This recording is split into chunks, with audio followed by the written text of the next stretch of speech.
अस्सलामुअलैकुम, मैं हूं फरजीन अमीन और आज की वीडियो में हम खास तौर पर बात करेंगे कि कैसे अमेरिका ने एक लॉबी बना ली है जो इस वक्त पाकिस्तान के खिलाफ काम कर रही है। इंटरनेशनल कोर्ट ऑफ जस्टिस ने एक बयान दिया है, इंटरनेशनल क्रिमिनल कोर्ट ने एक इंक्वायरी की बात की है, वो क्या है उस पर बात करेंगे। इंडिया के बारे में इंडिया का जो ट्विटर है उस पर न्यूयॉर्क टाइम्स की एक खबर बहुत ज़्यादा रोटेट कर रही है, उससे हम शुरू करेंगे। और ख़ासकर अमेरिका में एक कानून पास होने जा रहा है जिसके 2 से 3 सफ़हात खासकर पाकिस्तान के बारे में ही हैं। पाकिस्तान पे कौन कौन सी सैंक्शंस लगाने जा रहे हैं, कौन कौन सी इंक्वायरीज करने जा रहे हैं, वो सब हम आज की वीडियो में डिस्कस करेंगे। लेकिन सबसे पहले आपको एक तस्वीर दिखा देते हैं। ये तस्वीर जो हम आपको दिखा रहे हैं इस पे नरेंद्र मोदी आपको साफ नजर आ रहा है। अब न्यूयॉर्क टाइम्स ने क्या लिखा है?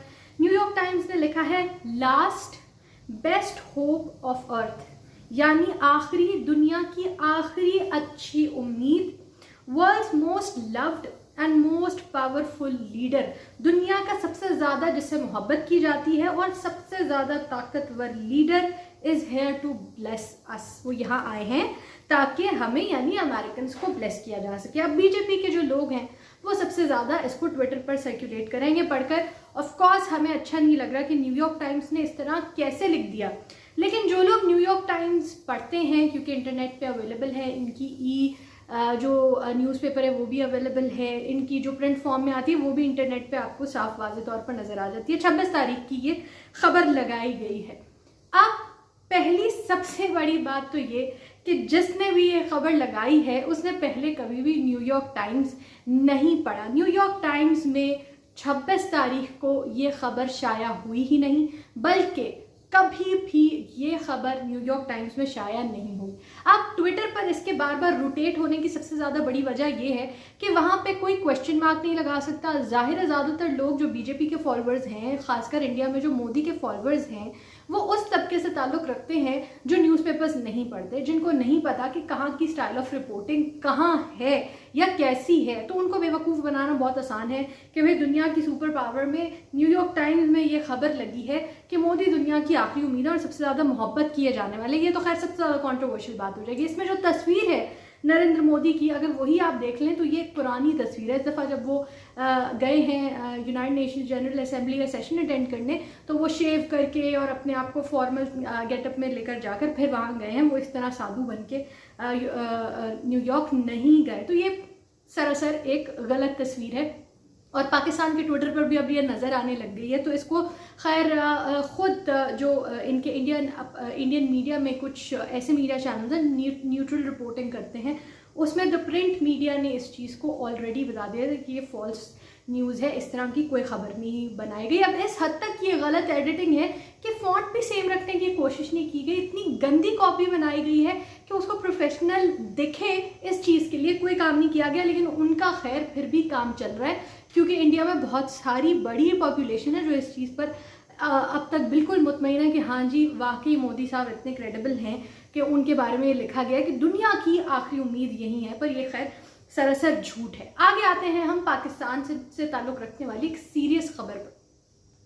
पाकिस्तान पे बहुत सारे एलिगेशंस हमने देखे हैं इस लास्ट 3 मंथ्स में लगाए गए हैं। मई से ऑनवर्ड्स, खासकर जब से तालिबान के साथ एक अग्रीमेंट शुरू हुआ कि वहाँ से इनखला होगा फोर्सेस का, वो चली जाएंगी अमेरिका की, फिर पाकिस्तान ने ताउन भी किया, लेकिन पाकिस्तान पे बार बार तालिबान का हिमायती प्रो तालिबान इस तरह की बातें की गई। लेकिन चले जहाँ तक तो स्टेटमेंट्स हैं वहाँ तक तो ठीक है, लेकिन अब जब एक कानूनी शक्ल बनाई जा रही है और पाकिस्तान के खिलाफ एक मुस्तनद कानून बनाया जा रहा है, वो बहुत ज़्यादा क्वेश्चनेबल है। उसके आगे जो प्रोविजंस हैं वो भी बहुत ज़्यादा क्वेश्चनेबल है। बात तालिबान से शुरू होती है और फिर पाकिस्तान पे आ जाती है। तालिबान से कैसे शुरू होती है? इंटरनेशनल क्रिमिनल कोर्ट जो है prosecutor wants to restart Taliban Islamic State war crimes investigation. यहाँ तक बात थी कि क्या है, इंटरनेशनल जो क्रिमिनल कोर्ट उसके प्रोसिक्यूटर हैं वो दाइश और तालिबान पर वॉर क्राइम्स दोबारा से उसकी इन्वेस्टिगेशन शुरू करने चाहते हैं आगे, but that would sideline US probe. लेकिन उसमें अमेरिका की स्टडी नहीं की जाएगी। अगर आप अफगानिस्तान में स्टडी करना चाहते हैं वॉर क्राइम्स को, तो यहाँ पे यूनाइटेड स्टेट्स को इस्तिस्ना क्यों मिल रहा है, ये सबसे बड़ा क्वेश्चन है। इस चीज़ को प्रूव करते हुए कि अमेरिकन भी कोई बहुत अच्छे नहीं थे, अमेरिकन ने बेइंतहा वॉर क्राइम्स किए, इसके बारे में अल जज़ीरा ने 6 दिन पहले एक रिपोर्ट शाया की थी। वो इस चीज़ के शवाहिद प्रोवाइड करती है कि तालिबान हो या दाइश हो या यूएस के किए हुए वॉर क्राइम्स हो, उन सबको एक तरीके से डील करना चाहिए, सबकी यूनिफाइड किस्म की इन्वेस्टिगेशन होनी चाहिए। अलग अलग करके आप यूनाइटेड स्टेट्स को जो है वो बिल्कुल एक यहाँ पे फेवर पॉइंट दे रहे हैं, जो इंटरनेशनली बिल्कुल गलत है। इस चीज़ की कोई जस्टिफिकेशन नहीं है कि अगर आप वो सुपर पावर हैं और वो वॉर क्राइम्स करी हैं तो आप उनसे नहीं पूछेंगे, तो फिर इंटरनेशनल जो क्रिमिनल कोर्ट है उसकी कोई रिस्पॉन्सिबिलिटी नहीं है। लेकिन जो छोटे स्टेट्स हैं, जो छोटी ऑर्गेनाइजेशंस हैं, उन पर आप ज़रूर अपनी जो लेजिटिमेसी है उसको जाहिर करेंगे। अब ये खबर क्या है? खबर ये है, Afghanistan x Bagram inmate recent stories of abuse and torture. इसका मैंने खासकर नीचे लिंक अपनी डिस्क्रिप्शन में दिया है, वो इसलिए क्योंकि मैंने इसको डिटेल से पढ़ा। अब इसमें जो बगराम के इनमेट्स अपनी कहानियाँ बता रहे हैं, ये बगराम बेस पे जेल बनाई गई थी जिसको यूएस रन कर रहा था। अब उसमें जो टॉर्चर्स किए गए उनके ऊपर, जिसमें जेनिटल म्यूटेशंस शामिल है, इनके नाखून निकाल देने शामिल है, 70 दिन तक कालकोठरी में डाल देना शामिल है, जिसके बाद जब वो इंसान उससे निकलता था तो उसका जहनी तवाज़ुन ख़त्म हो चुका था। मैं चाहूँगी कि क्योंकि मैं इतनी ब्रूटल स्टोरी को एक वीडियो पे नहीं बता सकती हूँ डिटेल में, तो डिस्क्रिप्शन में जो ये लिंक है उसमें खोल के आप ज़रा देखें कि अफ़गानिस्तान में अमरीकियों के हाथों क्या क्या जुल्म हुए हैं अफ़गानिस्तान में रहने वाले लोगों पे। ऐसे ही नहीं कि जो यूएस सोल्जर्स वापस गए उनमें सुसाइड्स के केस आए, साइकोलॉजिकल डिस्टर्बेंसेस के केस आए, क्योंकि उन्होंने विटनेस किया है, उन्होंने देखा है और उन्होंने क्या क्या गलत हरकतें की हैं उन्हें इस बारे में पता है, इसीलिए उनके ज़हनी तवाज़ुन अब ख़राब हो रहे हैं। तो ये रिपोर्ट आप ज़रूर पढ़िएगा। आगे जब तालिबान पे इंक्वायरी की बात आती है, फिर साथ ही तालिबान पे सैंक्शंस की बात आ जाती है। यूनाइटेड नेशंस जनरल असेंबली में मौका नहीं मिला, जो मोस्ट ऑब्वियस था कि तालिबान को रिप्रेजेंट करने का मौका नहीं दिया जाएगा। खैर एट दिस पॉइंट शायद ये ठीक भी है कि इस वक्त तक, क्योंकि उन्होंने बहुत सारी चीज़ों पे अमल नहीं किया, तो उनको अभी कोशिश करनी चाहिए कि पहले आप अपने वादे पूरे करें, फिर रिप्रेजेंटेशन की तरफ आए। लेकिन ये जो बिल है ये समझ से बिल्कुल बाहर है। अब अमेरिका में क्या कानून पास होने जा रहा है? Bill moved in USA senate to sanction Taliban supporters.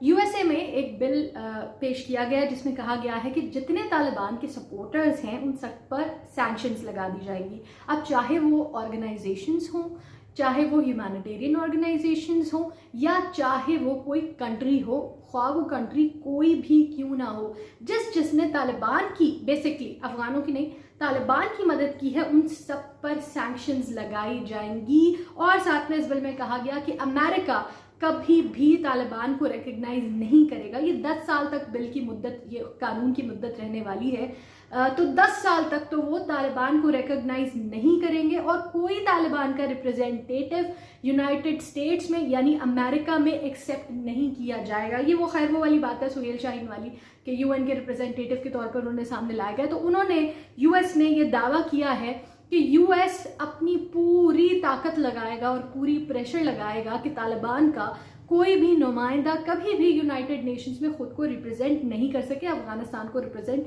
नहीं कर सके। अब पाकिस्तान पर इन्होंने 2 सफ़े जो है वो खास कर, ये बहुत तवील बिल है जिसपे सेंट्रल एशियन स्टेट्स के बारे में भी है, चाइना के ऊपर भी बहुत स्ट्रेस है, रशिया के ऊपर भी बहुत स्ट्रेस है, लेकिन पाकिस्तान पे सीधे सीधे 2 सफ़े लिखे गए हैं जिसपे कहा गया है कि पाकिस्तान की 2001 से 2020 के रोल को स्टडी किया जाए और इसमें देखा जाए नंबर 1 कि क्या पाकिस्तान में से किसी इंडिविजुअल यानी किसी इंसान ने, किसी ऑर्गेनाइजेशन यानी किसी तंजीम ने, या फिर स्टेट इटसेल्फ ने किसी भी तरह नंबर 1 क्या तालिबान को रहनुमाई दी है, रास्ता दिखाया है, या सेंचुरी यानी उनको पनाह गाहें प्रोवाइड की हैं। अब ये जो स्टडी करना चाह रहे हैं 2001 से 2020 तक कि इनको टेक्निकल सपोर्ट दिया या नहीं दिया, तो अमेरिका ये क्यों भूल गया है कि टेक्निकल सपोर्ट पाकिस्तान ने दिया जब इनको अपनी जेलों से रिहा किया? किसके कहने पर?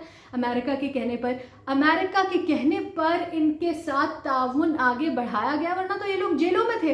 पाकिस्तान इनको जेलों में ही रखता, पाकिस्तान इनके साथ काम नहीं करता, लेकिन एक पूरे प्रोसेस के तहत पाकिस्तान को इसमें शामिल किया गया और अब वाज़ेह है कि वो पाकिस्तान पे सैंक्शंस लगाने जा रहे हैं। फिर पंजशीर के ऊपर बहुत ज़्यादा बात की गई कि पंजशीर को टॉप से अब तक दोबारा स्टडी किया जाए कि काबुल के फॉल तक पाकिस्तान का क्या रोल था और उसके बाद पंजशीर में जो लड़ाई लड़ी गई है, रेजिस्टेंस फोर्स जैसे भाग गई है, क्या उसको भगाने में पाकिस्तान का कोई रोल था या नहीं।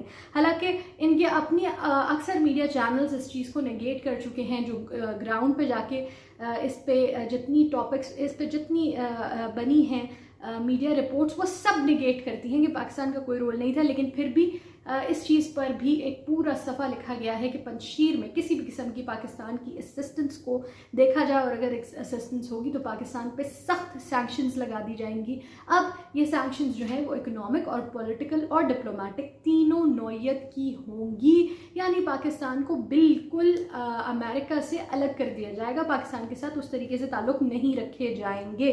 खैर, ये वाज़ह था इस सारे चैप्टर के बाद अपनी गलती का जो सारा कसूर है अमेरिका ने वो पाकिस्तान पर डालना था, हमें वाज़े तौर पर नज़र भी आ रहा था। लेकिन इस हद तक बात आगे चली जा सकती है कि पाकिस्तान पे 10 साल तक सैंक्शंस लगाए जा सकते हैं, ये बात हमने प्रेडिक्ट नहीं की थी या ये बात सोचने की नहीं थी। जो बाइडन है उन्होंने इस बिल में एक प्रोविज़न ये भी रखी है कि अगर हम चाहेंगे या अगर अमेरिका के इंटरेस्ट में हुआ या कोई कंट्री अमेरिकन इंटरेस्ट की तरफ मूव कर गई तो अगर हम चाहेंगे तो हम उस पर से सैंक्शंस हटा सकते हैं। लेकिन कानून यही रहेगा कि जिसने तालिबान का जितना सपोर्ट किया है वो सैंक्शंस उसके ऊपर लगाई जाएंगी। अब चाइना इसमें सबसे ज़्यादा हाईलाइटेड है क्योंकि सबसे पहले एड भेजने वाले चाइनीज़ थे और फिर हम थे, तो पाकिस्तान और चाइना तो इस रडार में सबसे ऊपर आते हैं, सबसे आगे आते हैं। फिर रशिया भी आता है, फिर तुर्कमेनिस्तान भी आता है क्योंकि तुर्कमेनिस्तान ने भाई बना लिया था, उज़्बेकिस्तान ने भी अपने रास्ते खोल दिए थे तो उज़्बेकिस्तान भी आता है। तो खैर एक लार्जर होराइजन में इन्होंने आगे सेंट्रल एशियन